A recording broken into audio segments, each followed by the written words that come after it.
Good morning, students. Now, today we are proceeding in optics.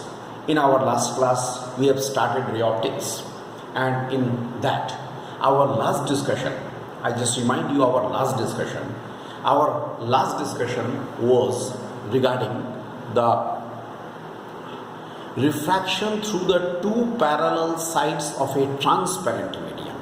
Actually, we are discussing the refraction at the plane surface, and in that course we have seen that how to deal with the refraction through the two parallel faces of a transparent medium, and we have seen the refraction through a glass block, okay, and we have seen also that when a ray is refracted through the two parallel faces of a glass slab, then angle of incidence and angle of emergence become equal. Okay, angle of incidence is equal to angle of emergence. That means the incident ray and emergent ray become parallel to each other. Up to this mark we have already done. Today, we are proceeding. Our first discussion today is the multiple refractions. Look, multiple refractions. A number of the refractions will be taking place. More than one. It may be 2, 3, 4, anything. But here we have mainly shown 1, 2, 3. 3 refractions. Let us first understand this figure. First of all, we have air, then water, and then glass. Dear students, if you remember, in the last class I have told, if there is a denser medium, means its absolute refractive index is larger. The absolute refractive index has the larger value, greater value. Right? Air has the refractive index 1. Water has 1.33. I told you in the last class. Glass has 1.5. And again air has 1. Means rarer, denser, more dense than this, rarer. Actually, according to law of refraction, we all know that when a ray travels from rarer to the denser medium, it always bends towards the normal. It is deviated from its original path, but it is bending towards the normal, like this. So, from air to water it is coming, it is bending towards the normal. Again it is coming from water to glass, it is bending more or be bending area. And when it is finally coming to air, it is going away from the normal. Try to understand the figure. Very simple. Now see the geometry of this figure. This is I, this is R. These two normals are parallel to each other, so these two are the alternate angles, R and R. Here, this is the angle of refraction for second refraction. For this is R dash, so this is also R dash, due to the same reason. So, using Snell's law, let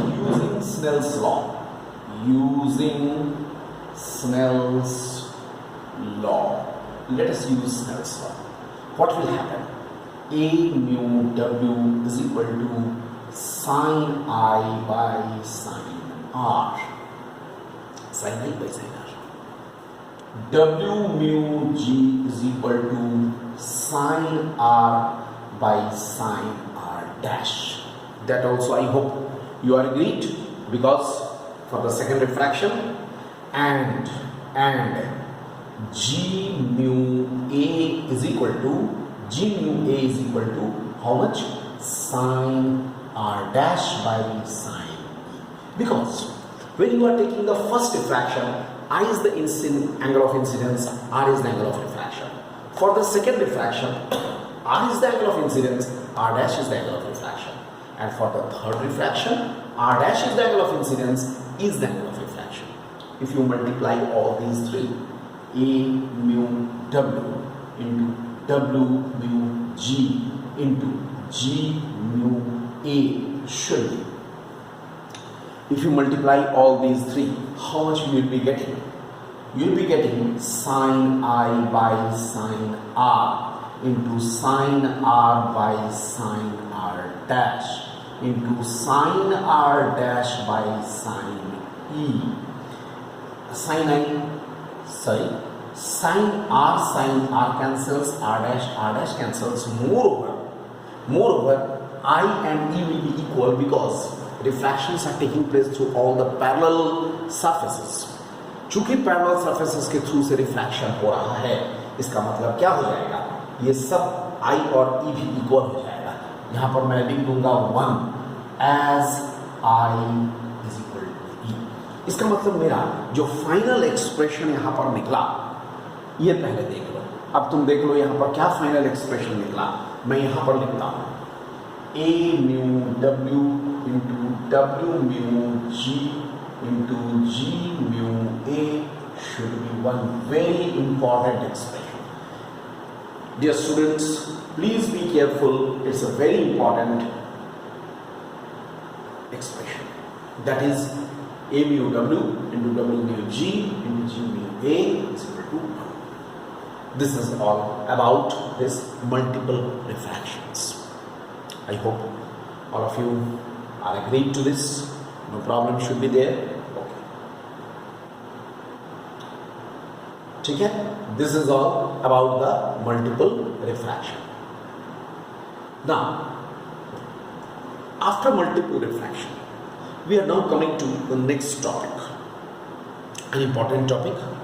I want to find out a relation between real and apparent depths. Real depth and apparent depth. दोनों के बीच मैं एक relation निकालना चाहता हूँ. I want to find out a relation between real depth and apparent depth. Let us suppose, ठीक है? After completing this, let us suppose, see here, this is the separating layer between the rarer medium A and denser medium B. B can be any denser medium. Generally, rarer medium is air. Denser medium in our syllabus, generally we are considering either glass or water. Here is the denser medium. Try to understand first. If the object is placed at the point O, this is the real position of the object. And if we see vertically, completely in the vertical position, if my eye is completely in the vertical position, then the object will be appeared to be at the same point O. The object will appear to be at the same point O. It will be appeared here at the point O, because no refraction takes place. Why?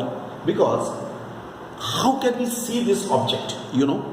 I am seeing this object because the ray is traveling from this object to our eye or to my eye, and it produces the sensation of sight.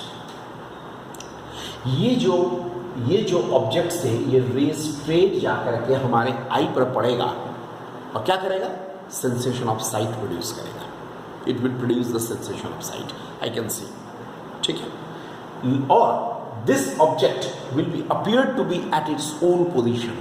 अपने original position पर ही object दिखेगा. ठीक है? क्योंकि कोई refraction नहीं हुआ. In case of the normal incidence, no refraction takes place. But if I make my eye slightly inclined, इसको scientific term में कहा जाता है, if I make my eye a bit oblique, slightly tilt here, suppose initial position was A, now B, सिर्फ मैं थोड़ा सा आई को अगर oblique position में रखता हूँ तो क्या होगा? उस समय कैसा रिफ्रैक्शन होगा? देखो, the ray will travel to my eye here like this and it will be refracted. Because it is not going normally, it's at a certain inclination, so it will be refracted. And if this refracted ray produced in the backward direction, then what we shall get? A point I, where the image is formed. ठीक है? The image will be formed at the point I. Then here, what we can get? What we can say? AO is called here the real depth, and AI is called here the apparent depth. Apparent word. I hope you all know the meaning of this word apparent. apparent word का meaning ही होता है which appears to be. Actually its real position is O, but its apparent position is this. It may vary. जैसे जैसे ये angle very करेगा, आई का position भी very करेगा, इसलिए apparent always changes, real never changes, isn't it? Okay, fine. Let us now see the geometry of this figure. When it is falling here, this is I, this is R, very clear, because this ray will be the incident ray. Here this ray is the refracted ray. So this angle is I, this angle is R. I hope you are agreed. If this angle is I, then this will also be I. ठीक है? If this is R, I hope you are agreed. This is also R. क्या? ठीक है? If this is I, it is also I. If this is R, this is also R. Then I can take the triangle, right angle triangle. You take the right angle triangle AOB and AIB. Okay, so in the next lecture I am completing it. Okay.